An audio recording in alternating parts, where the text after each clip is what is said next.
So I recently read City of Gods and Monsters by Kayla Edwards, and I have some thoughts. Spoiler alert, I'm going to give a brief synopsis, and also spoiler alert for the end result, which is, that is my review of the book. The reason why I'm providing a lot of detail in the beginning, it's gonna make sense later. Here's why. The plot is essentially that there's this girl, she's 19, her name is Lauren Kayla. She lives in a supernatural universe. Okay, it's giving very much Crescent City, all right?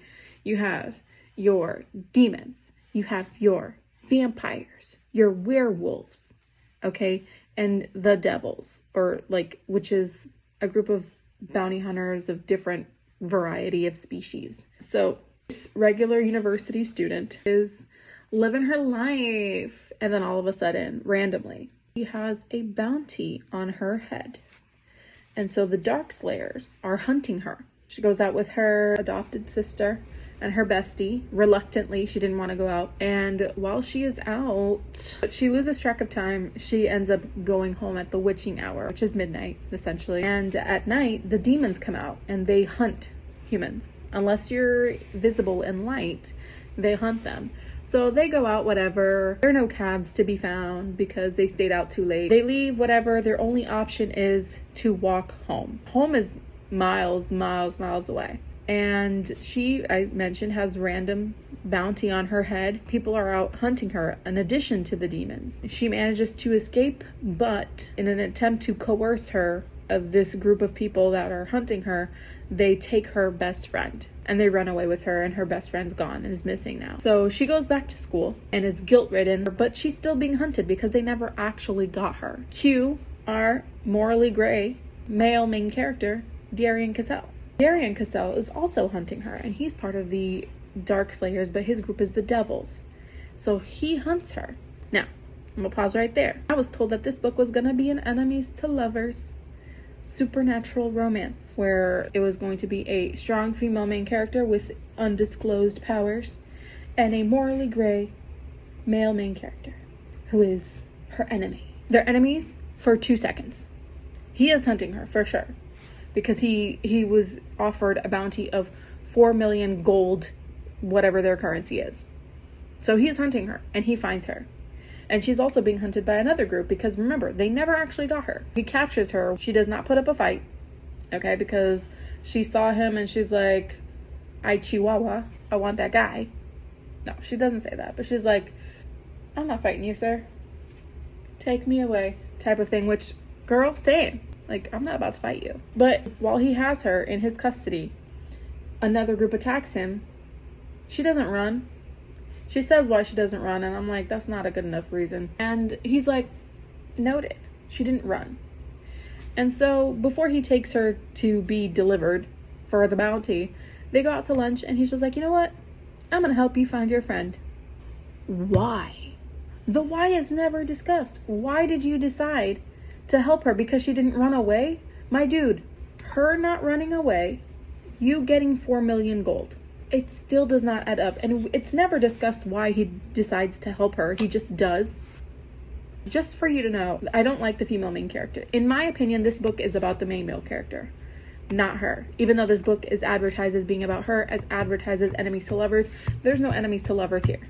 There's mildly inconvenienced individuals to lovers. It was a mild inconvenience to capture her, and it was a mild inconvenience to be captured. They were never enemies. So whoever advertised that to me on TikTok, don't lie. I feel bad because the person who recommended this or influenced me to read this book, all of her other recs, spot on. I don't know what the fuck happened with this book, but I'm just like, girl, shark one. Continuing on, she is not a strong character. She is used as a literary device to propel the male main character's growth, because he does grow in this book.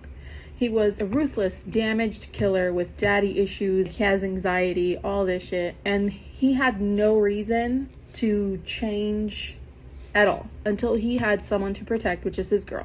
She started as a damsel in distress, continued as a damsel in distress until the very end. She had this secret power within her that she wasn't using. I did not like her. And I can't relate. Like a 19-year-old girl, what the fuck am I going to relate to with a 19-year-old girl? But she just super coddled, super damsel in distressy, and that's not anything that's compelling for me to read. Anywho, she has this sister. This is why I was giving that more detailed synopsis in the beginning, is the sister is the reason why her friend gets kidnapped. She would have eventually been found because of the bounty, like they were still hunting her, but her friend was kidnapped because of the sister, not because of her. She didn't want to go out because they had the first day of university the next day. Lauren and Sabrine wanted to stay home. Dallas, the adoptive sister, was the one who wanted to go out. It was last minute for them to all go out. She insisted, she gets her way, they all go out. She wanted to stay late and past the time where the cabs are coming, and so they had to venture out walking. And so the reason why the best friend gets kidnapped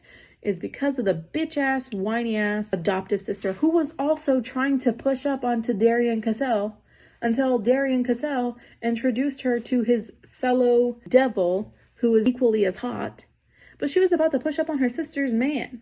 I'm just like, that's disgusting. Anyway, so that happens. They start dating, whatever. Because she decides that she wants to stay, because she wants to be close to the boyfriend, the sister gets mad and throws a hissy fit and then gets herself attacked.